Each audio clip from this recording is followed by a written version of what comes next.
it's a bit cliche, but I would say like don't panic because the thing is, Cliche. isn't it cliche? It's cliche. Is it? Yeah, I suppose it's cliche. it's cliche. Welcome to the Sixth Formula podcast. This is the podcast built for sixth formers by sixth formers. And if you're new here, I'm Gavin. I'm an incoming software engineering degree apprentice. And this is my friend Harman, who is an incoming law student at university.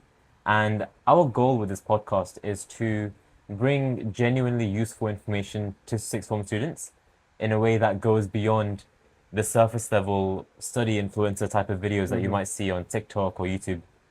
So the type of topics that we want to go through are things like degree apprenticeships, UCAS, A levels, productivity, and everything in between.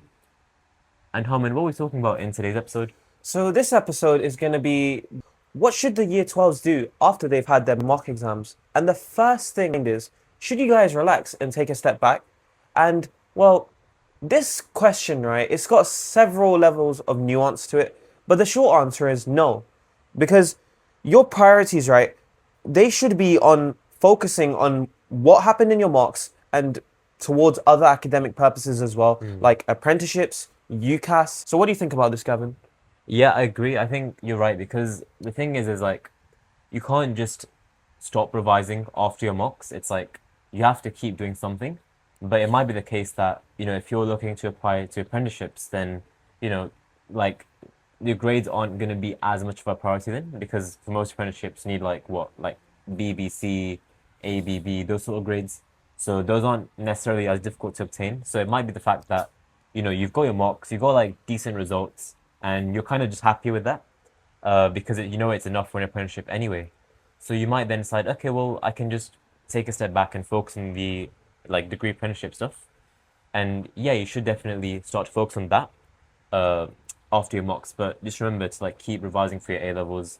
Keep consolidating over your weaknesses specifically. So using like your A level mock exams, taking the feedback from your teachers, seeing like which topics you made mistakes on, and just kind of focusing on those. Yeah, and it should be a focus where you focus on like your weaknesses, right? Because I'll be honest, right? Like after my mocks, I didn't exactly like focus on my own weaknesses properly in year 12, and that actually resulted in my November mocks for year 13, which are our like really important UCAS mocks. Yeah. It actually resulted in me getting a low B, which meant that I could have got like an A star prediction in further maths, but I only got an A. So you need to focus on like, let's say you've got a past paper, right? And you got 60% on that past paper. Focus on the 40% that you lost marks on. I was reading this book, right? It's called Eat the Frog. Basically, the idea behind Eat the Frog is like, so if you imagine like, let's say you were told today that you have to eat a live frog at some point in the day. And obviously that's quite a gross sort of thing, like who wants to eat a live frog, right? But you've got a choice. You can either eat the frog like first thing in the morning and just kind of get out the way so that you can enjoy the rest of your day and do whatever you need to do. Or you can procrastinate and procrastinate and procrastinate.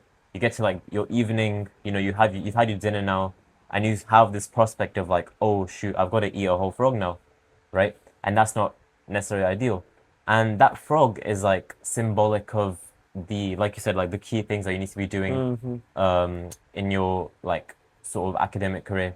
So, for a lot of you guys, that's like past papers, exam questions, like those sort of hard things. Yeah, We definitely. tend to like procrastinate them. So if you think about practically what that looks like, it could be, let's say you get up at maybe 5 a.m. and then so you do your morning routine, whatever, and then 5:30 to 7:30 is like when you're eating the frog. So you're doing your A-level revision.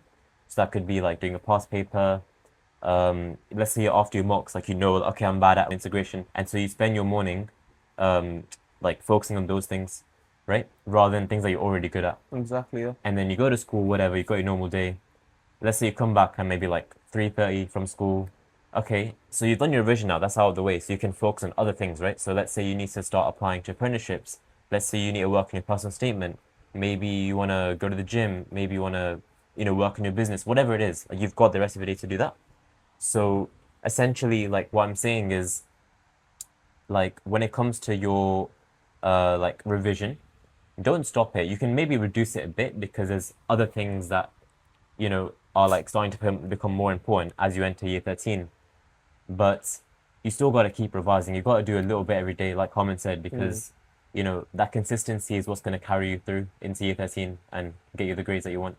And whilst I may understand, right, this journey, like honestly, a lot of people I know, they've experienced burnout, myself included. They haven't done much revision. And like honestly, I understand that while this journey may be extremely hard, the summer is your greatest weapon. Like genuinely, summer, you've got what, 6 weeks of time to consolidate your weaknesses and go over it. So for the next topic, right, what to do if you've got the grades you needed. So honestly, right, good grades, it's not necessarily a sign that you can get good grades in your actual A levels, if I'm honest. And the reason is because good grades can inflate your ego. I'll take an example. I knew this person, and they essentially, well, they got really good grades in their year 12 mocks, and that caused them to do no revision over the summer. And as we said earlier, summer was their greatest weapon. This meant that when they were revising for their November and their February mocks, they essentially got really far behind because they had done no revision. So, what do you think about this topic, Gavin? Yeah, I agree. I think ego is like a very like important thing to like talk about. I think normally people talk about ego in terms of like your A levels and stuff, but it definitely is a fact that like you get like really good grades in your like year 12 mocks, and you kind of think, oh, like I don't need to revise as much, or I can just stop revising, I can focus on other things. And like I said earlier, yes, you should focus on other things. Your UCAS, degree apprenticeships, whatever you're aiming towards. But like I said, you can't stop the revision. Like you got to keep revising a little bit every day. You need to like you can't let that ego get in the way of like you then dropping your grades into year 13. And also, the jump from GCSE to A level, AS level, is actually much smaller than the jump from AS level to A level. Now, what's a good example of this, right? Okay, integration in A level maths, yeah. Oh my God, yeah. Year 1 integration, it's like going through the park. Year 2 integration, it's like going into a battlefield. It's genuinely such a stark contrast. Yeah, it is. And like, because like year 2 integration, there's so much weird stuff. There's like a trig. It builds like, We're still traumatized, guys. oh my God, honestly, yeah. But you know what? Thank God we did further maths, yeah. Otherwise, we would have got cooked on That's it. true, that's true. But the thing is, right, you need to also, if you've got good grades, I think you should be getting ahead of your content, right? Yeah, so basically like what I did, right? So after my mocks, because I got like very good grades in my mocks. So I was like, okay, I've got this time that I can either just like keep going over year 12 stuff that I'm already good at, which isn't necessarily like the best use of my time, or I can start learning like year 13 content. So I kind of went on a bit of a side quest, and I just like I learned like I self-learned whatever was left of like A2 pure maths. So that was things like numerical methods and parametrics and sequences and series and all these like other chapters that we didn't really do from further maths. I just learned them myself. And what that meant was like by the time that year 12 like ended, I had basically just about finished all of the A2 pure maths content. So I literally had the whole summer to do like A2 papers, right? Rather than just doing AS. And that meant like literally like before even entering year 13, I'm already getting like A's and like, high B's, low A's, some A stars on some of these A2 papers, right? And obviously like if you keep then doing papers again and again, as you progress into year 13, then obviously that's gonna result in A stars. So, pretty much. And you know what the thing is, right? Now, I don't like the way sixth forms do this, but they do A-level maths in such a way, yeah. This is a bit of a side tangent, right? But basically, they do it so you only get 1 month to properly revise for your A-levels That's true. because you'll finish content in about like March, April-ish time. That's really stupid, I'll be honest.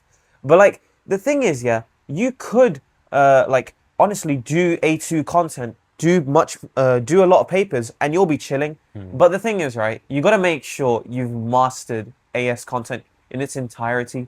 So I'll give an example of this, right? So I had my A-level sociology exams, and everybody says sociology is Mickey Mouse, right? Well, I can assure you it's not Mickey Mouse if you're trying to get A stars. No subject is, right? But the thing with sociology is, right, there's so much content that you naturally forget over time. And I literally got burnt on so many questions that I had to revise all of the AS content again, like a month from A levels. And I mean, I did quite well on the papers, but that shouldn't have happened. I should have been much more prepared. And you guys have got the summer to use that time to prepare for your AS levels and therefore your A levels, because AS levels are a direct foundation of A levels. If that makes sense. And Yeah. also, if you're like using the summer, I would use it in such a way that you can focus on degree apprenticeship, preparing for case studies, UCAS, all these types of things, right? You need to make yourself be in a better position, even if because you've got the good grades, so you can focus on other things. But you should still not forget about the grades, because at the end of the day, if you don't get the A levels, you're cooked. Yeah. Okay. So I guess that kind of encapsulates what things that you should do if you get the grades that you need. So like, let's say you're aiming for like 3 A's in your mocks and you get the 3 A's. So you've got your predicted grades, and now you're kind of like focusing on maybe degree apprenticeships or, UCAS and other things, to like ensure that you don't get carried away in the stress of year 13, because it can be quite stressful, especially at the start of the year. You've got like a lot of other things that you're doing alongside your A levels. But what happens if you don't get the grades that you need in your mocks? Like, let's say you wanted 3 A's, but you ended up with like 3 B's instead, or something like that. So it's a bit cliche, but I would say like don't panic, because the thing is, Cliche. isn't it cliche? It's cliche. Is it? Yeah, I suppose it's cliche. it's cliche. Because it's got the E and then the line at the end, bro. It's cliche. Okay, cliche, whatever. Okay, We can keep this bit in, you I know. swear it's cliche, bro. I swear it's cliche. Yo, cut this bit out. We're gonna search it up, bro. Nah, no, well, okay. Go on. Trust me, it's cliche. Pronunciation.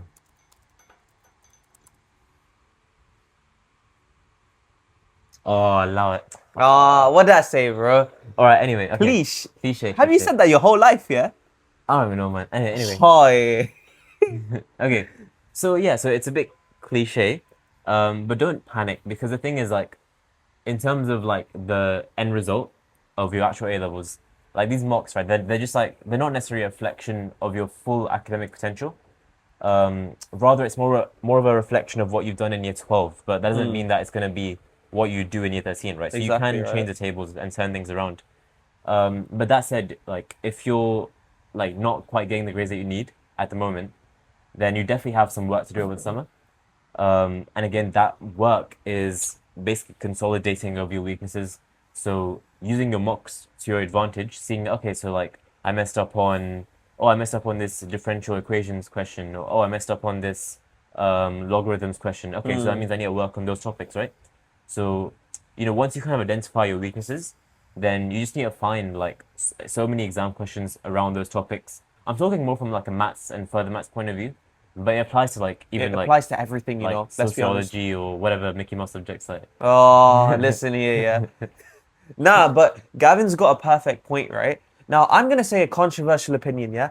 Don't do more past papers if you've got a bunch of weaknesses, right? Because the thing is, yeah, your weaknesses are naturally going to essentially stop you from getting the grades that you want. So focus on your weaknesses and make sure they are gone. Turn your weaknesses into your strengths. That's what we're saying, right? Yeah. And also, the thing is, right, there is a lot of variation between schools. Some schools will use your year 12 summer marks for your UCAS. Some might use year 13. And even if you don't get the grades that you want right now, you essentially need to like show your teachers that you're putting in the work day by day. So, for example, we had a student in our class, right, for maths. And what he would do during the summer, he would actually send his work to his teacher to show that he was improving.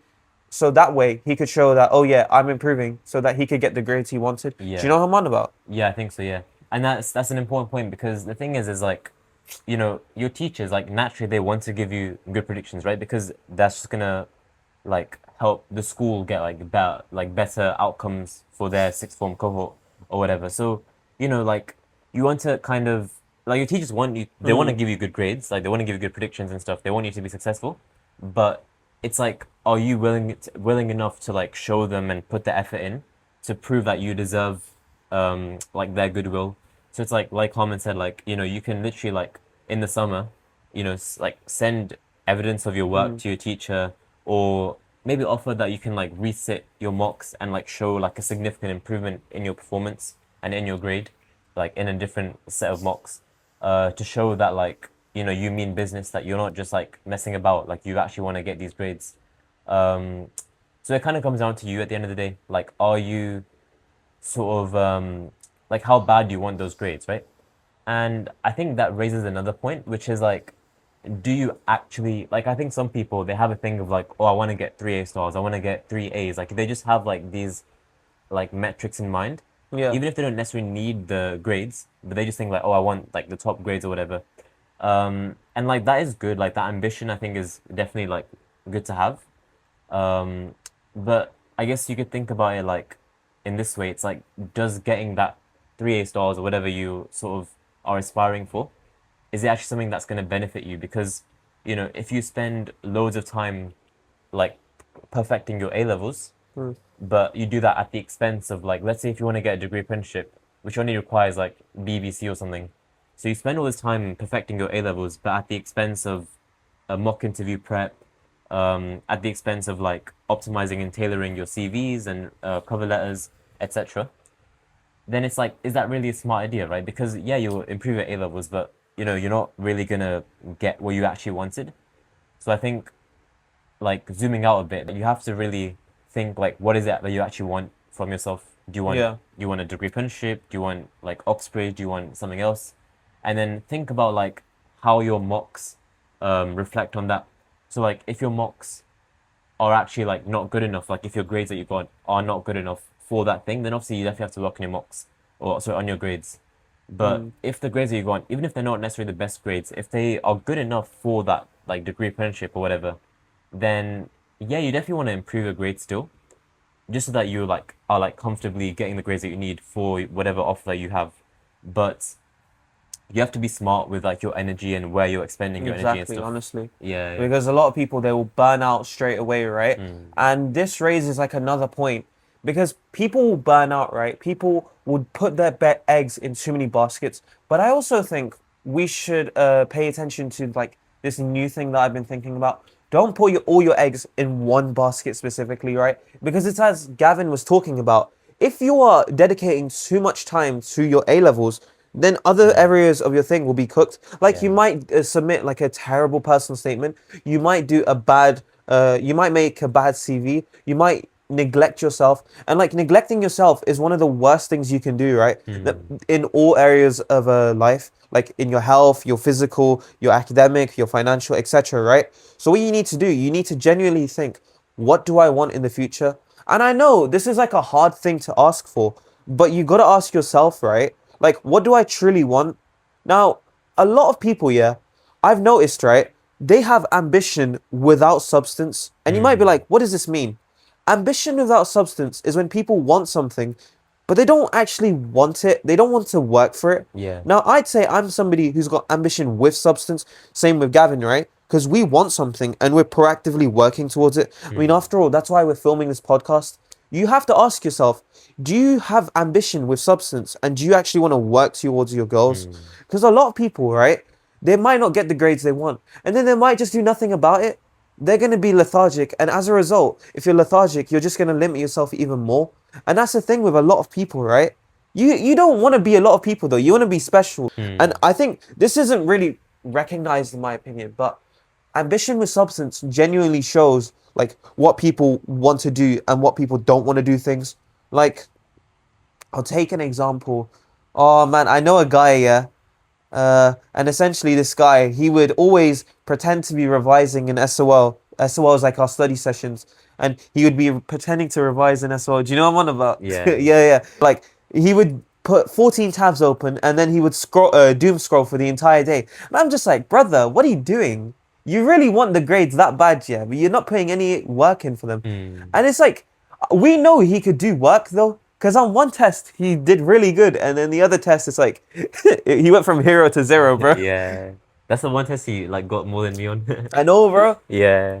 But yeah, I think you're right, because it's like the thing is you know, people sometimes you say like, oh, I want this thing, but it's like you're not really actively putting in, like your actions don't align with your words, innit? you have to ask yourself like, what is it that I actually want? And then from there, it's like you should have a lot more clarity as to like how much you should prioritize your A levels, how much you should prioritize other things.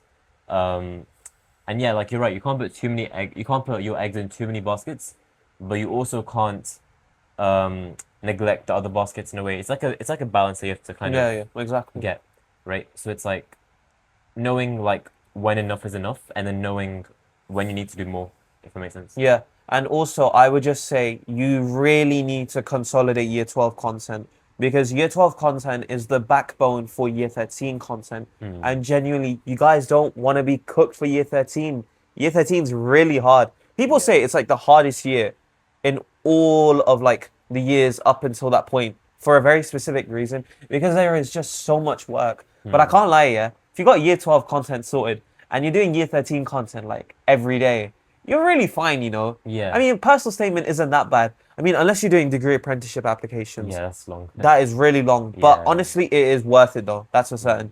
And I also think just go over year 12 content because I'll take this from myself, right? So in my year 12 sociology exam, I got an A, right?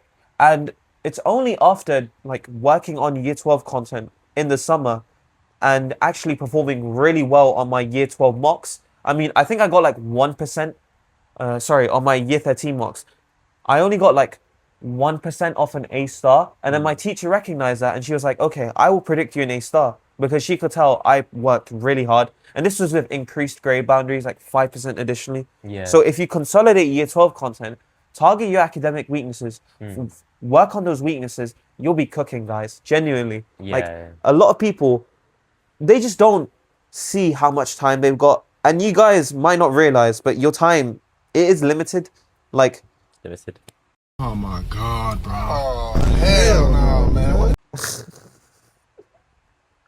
like you got a year, yeah? But trust me, a year isn't that much time, you know? Okay, I think that kind of summarizes most of the episode. So, well, it doesn't summarize, but that is our episode. So, how would we kind of like? What's like our message to you guys, just to like wrap things up? You know, what would we say in like a short form that you guys should implement into your lives moving forward? So the TLDR, essentially. TLDR, essentially, yeah.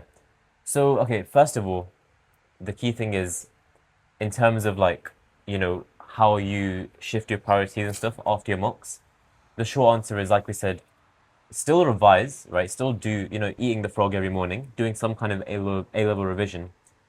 But alongside that, now is the time to start doing, you know, preparing for your UCAS, like writing a personal statement, you know, applying for or like starting to apply for degree apprenticeships, reaching out to current apprentices and asking them about their opinions and stuff. You know, working on your admission exam stuff like the TMUA, UCAT, LNAT, etc. So now is the time after your mocks where you start to still revise for your A levels, right? That's still an important thing, but you don't want to like you need to balance these things in a way. You need to also do the other stuff as well because that stuff is like really important going into year 13. And then I guess the second thing is you don't want to underestimate your A levels, right? Again, it comes back to the idea of ego. Even if you did really well in your mocks, remember that the jump from like GCSE to AS level is actually less than the jump from AS to A level. And so year 13 is gonna get like much harder. And our third point is that if you didn't get the grades that you want, you need to consolidate your weaknesses, figure out your long-term goals, and absolutely smash them. Yeah. And then also, our final point is that summer is your biggest strength right now. So your guys' school will finish in what, like a couple weeks, like in like a week, right? Essentially. So you can use the summer absolutely beautifully and you can consolidate your weaknesses, focus on year 12 content. Essentially, do whatever you need to do and you will be absolutely successful. Okay, guys, that wraps up the episode then. Thank you so much for watching. Hopefully, you watched to the end. Hopefully, your attention span is still hanging with us. And and yeah, we will see you in the next episode. So thank you so much. Take care, like and subscribe, etc. And goodbye.